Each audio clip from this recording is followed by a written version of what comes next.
Hey guys, we're still talking about wrist hinge and how important it is. When it comes to that wrist hinge, that simple motion, once you ingrain that motion, it has so many positive effects over your golf swing that a lot of people would never even realize all the effects that one little action can have on your golf swing.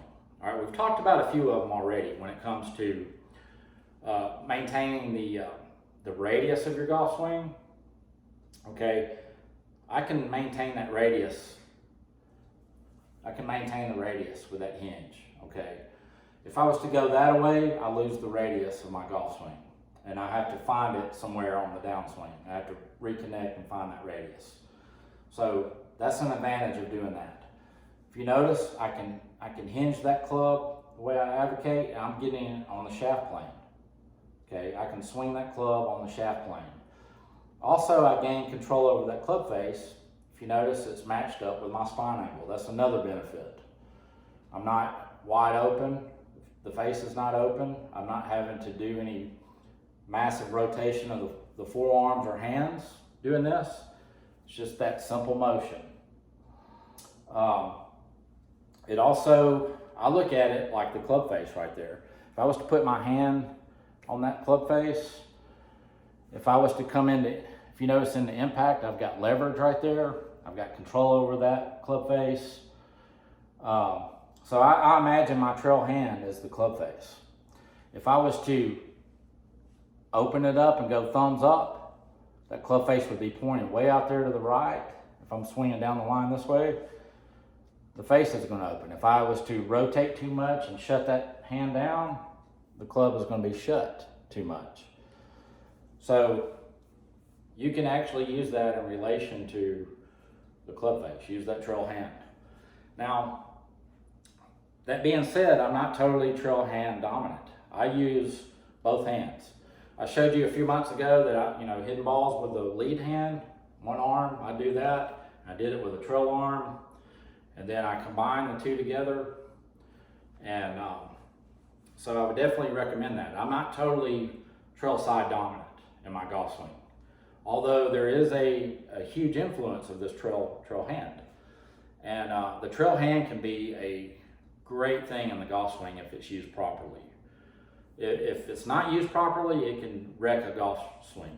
And I think a lot of that happens because people lift the club that way. They go vertical and they hinge it with their, I call it wrist cocking. They put the thumbs up, and that's where the trouble starts.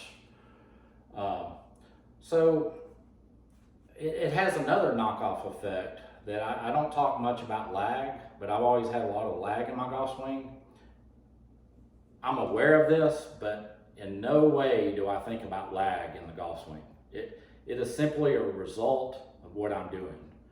I do not never intentionally try to put lag in the golf swing. All right, lag just means simply trailing behind.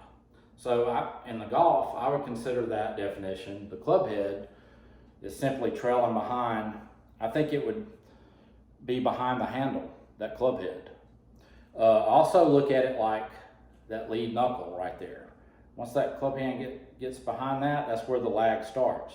There are different degrees of lag. Those are the different degrees of lag in my golf swing right there. Okay? Now, when I go there, that wrist is fully hinged to the fullest extent. Okay?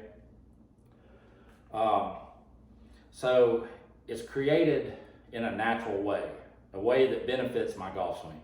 And I never have to think about it. Okay? Now, how that lag comes out, that's going to be an individual thing that you have to work on in your golf swing. And you will figure this out. You hit balls, you hit enough balls, you're going to learn when to release that angle, when you should or when you shouldn't. So you have to do the work yourself to figure that out.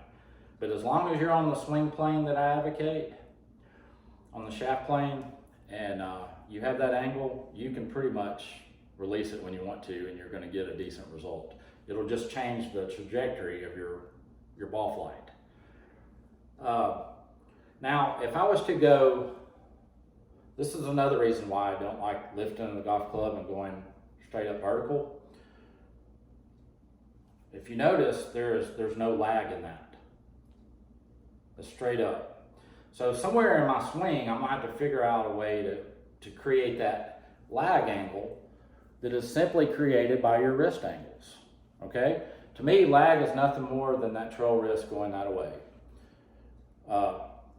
If you have a good grip, when you set that angle, the lead wrist will go along with it. They work together as one unit. So that's not lag. If you do that, you're gonna have to find a way to get that angle back into your swing. So why not take one of those steps out of it, or extra step, and have the benefits of doing it by hinging like this. And that's why I do that in my golf swing. I think it's going to help a lot of people that give this a try. It's a very simple concept. There's nothing complicated about this, and it definitely changed my game and my swing. It helped me improve tremendously. And there's also more benefits of this we'll be talking about, but for today, I'll just leave you with that. That's all you have to do with lag, okay? And make it easy for yourself. Now, you have any questions, feel free to ask, and we'll catch you next time.